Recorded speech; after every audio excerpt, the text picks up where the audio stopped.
Welcome back to A People's Guide to Publishing. I'm Joe Beal, the founder and CEO of Microcosm Publishing and Distribution.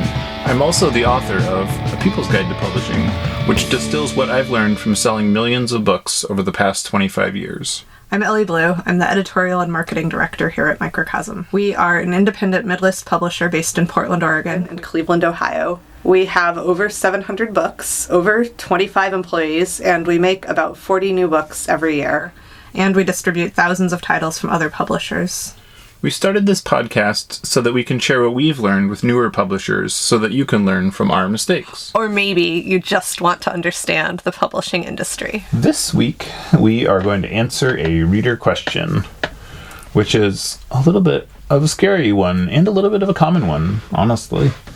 And that question is, what do I do if someone else just published a book that is about the same thing as my book that I was just about to pitch to the same publisher? And I feel like that taps every piece of anxiety nerve like every author that is listening right now. And I think this is why people are so protective and possessive of their ideas. And years ago there was a woman that pulled me into a closet and was like, if I tell you my idea, do you promise not to steal it? And I was like, well, that's not really how that works, because it's more about how you execute the idea. But I understand, I'm not going to steal your idea.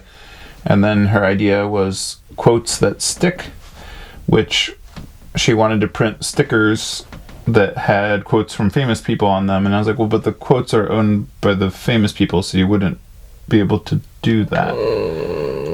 And it was, it's like you just watch all life drain from them, because, it's a good idea, but it's not something that a person can achieve without funding. And now you've told everybody. Well, that was 20-some years ago. I tend to defer to Paul Hawken on this matter, author of Growing a Business, who put this very eloquently on page 100 of the paperback edition, that your idea isn't the value, it's how you execute your idea. Mm-hmm. And, if your idea is authentic and your own, nobody could execute it like you do. That's really, and that is the most important point here. That's excellent advice.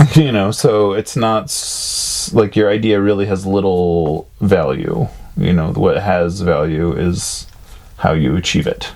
Right, and people are always coming to us with ideas and being like, we could make a lot of money together with my idea, and we're like, show us a book, show us you can do it. Right, and that's the thing that you run into a lot, where a lot of people that have really good ideas do not have the skills or the chops or the patience to achieve it as a book, or even a manuscript for that matter.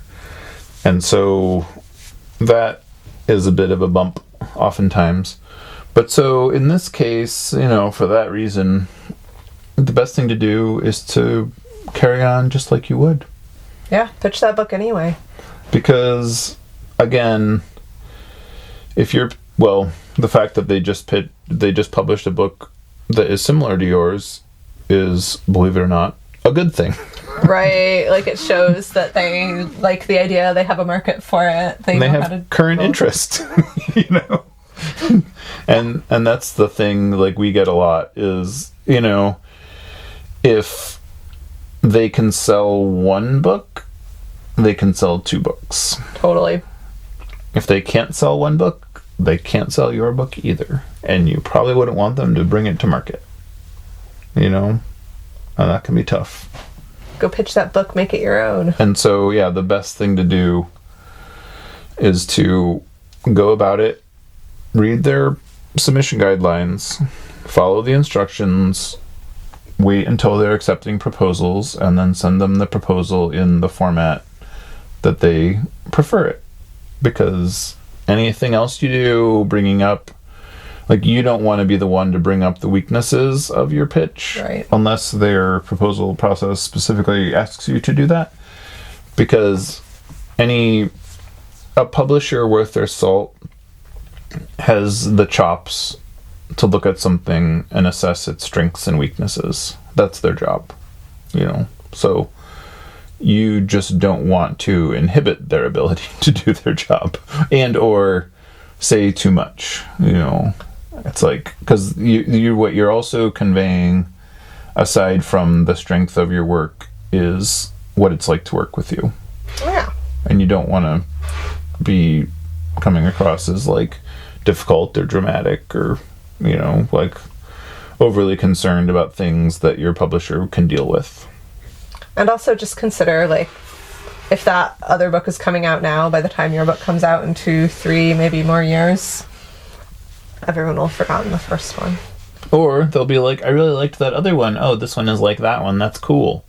Like, which is, and I intentionally avoided topical or subject specificity here because it doesn't matter what, it doesn't matter if your publisher does science fiction or if they publish field studies about orangutans, or right, like anywhere in between, or if they publish books about like home gardening or industrial farming, like any topic, even if it's about like diversification of who does those things, you will, unless you're rewriting the book that just came out, which it doesn't sound like you are, it's a totally different book, and that's the thing to like really hold on to and be confident behind. Good luck. I hope your book proposal goes well. Thanks for joining us once again. Please send your questions to podcast@microcosmpublishing.com so we can answer them on future episodes. And please give us 5 stars on iTunes and everywhere else that podcasts are reviewed.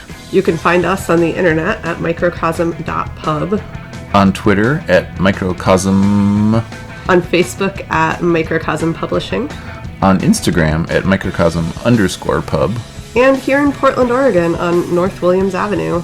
Thank you so much. Have a wonderful week.